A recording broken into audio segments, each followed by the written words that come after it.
Welcome to The Explainer. Today, we're diving into a team affectionately known as Das Team. For decades, the Austrian national football team has kind of been this sleeping giant of European football, right?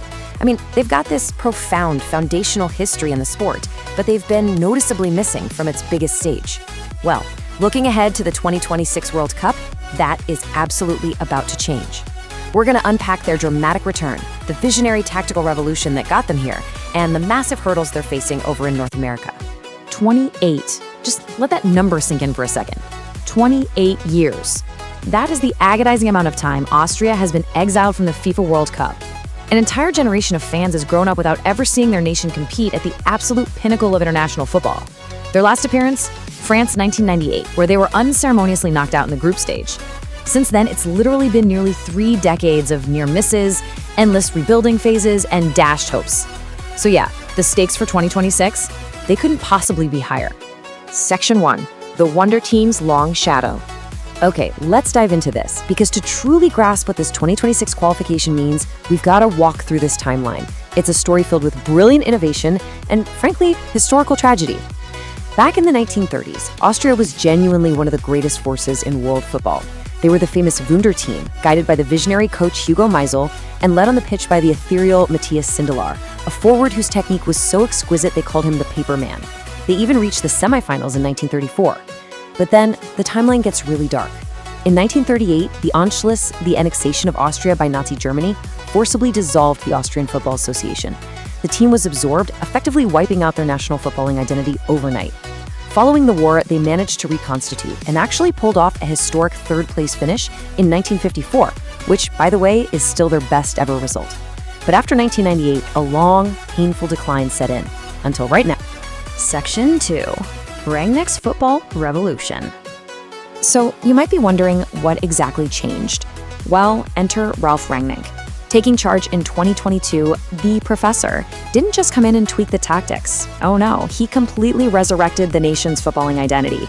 He essentially played the mad scientist, imposing this highly specific, thrilling system that turned them into an absolute juggernaut. Just look at the sheer dominance of their 2026 qualification campaign. Over 8 matches in UEFA Group H, Austria smashed in 22 goals and conceded only 4. They were basically an impenetrable wall on defense and utterly lethal up front. They finished top of their group, a run that included an absolute demolition job, a historic 10-0 victory over San Marino, literally the biggest win in the history of their national team. They didn't just qualify, guys. They kicked the door completely off its hinges. Section 3, the art of gegenpressing. Now, what's really interesting about this slide is the tactical identity they've adopted. Gegenpressing, or counterpressing, is at its core a fiercely aggressive strategy. It's all about immediately disrupting the opposition the exact second possession is lost. So instead of retreating back into a nice, safe defensive shape to protect the goal, these Austrian players swarm the ball with multiple bodies. It's a claustrophobic, suffocating system. It's designed to force panic and mistakes right when the opposing team is at its most disorganized. And let me tell you, over a full 90 minutes, it absolutely drains the physical and mental life out of the opposition. Rangnick actually enforces this through what he calls the 8-second rule. Imagine for a second you're an opposing midfielder. You just won the ball back from Austria. Great, right? You take a breath, you look up to find a pass, and suddenly, bam! 3 Austrian players are sprinting directly at you like their lives depend on it. You have literally 8 seconds, often way less, before they swarm you, win that ball back, and instantly transition into a lightning-fast attack. It's this continuous 3-step cycle. Lose the ball, swarm, win it back. Pure high-energy terror. And it demands absolute physical perfection from the entire squad. Section 4, the squad and the setback. Now, to pull off a system that demanding, you need absolute warriors. Guys like their Champions League winning captain David Alaba and their towering 37-year-old all-time record goal scorer Marko Arnautović. But just as the stage was perfectly set for this triumphant return, we got a massive, severe plot twist. This is, of course, very bitter news for Christoph and for us as a team. Those were the words from Ralf Rangnick following a devastating, late-breaking injury just days before the team flew out. Christoph Baumgartner, Austria's most informed creative playmaker, a guy who just racked up 13 goals and 9 assists in the Bundesliga, suffered a severe thigh muscle injury during a pre-match warm-up against Tunisia. He is completely, officially ruled out of the World Cup. It's a tragedy, really. Right before the climax of this 28-year journey, Austria is suddenly robbed of its main creative engine. So, with Baumgartner out, the heavy burden of this high-octane system falls squarely onto a really dynamic, Bundesliga-hardened midfield trio.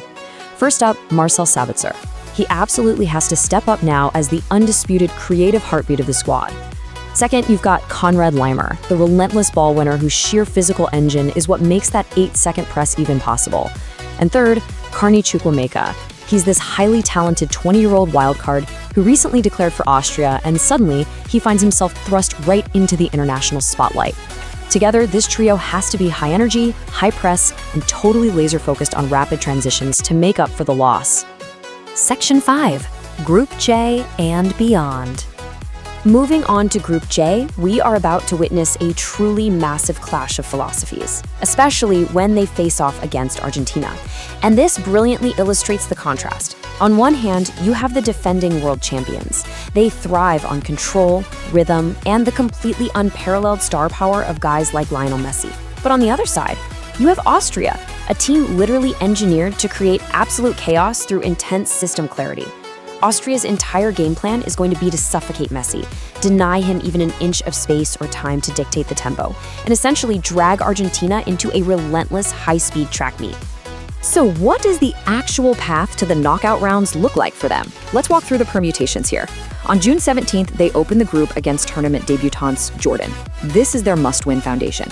Austria absolutely has to use their pressing system to overwhelm them and put 3 points on the board right away. Then, June 22nd brings the ultimate test against Argentina down in Texas.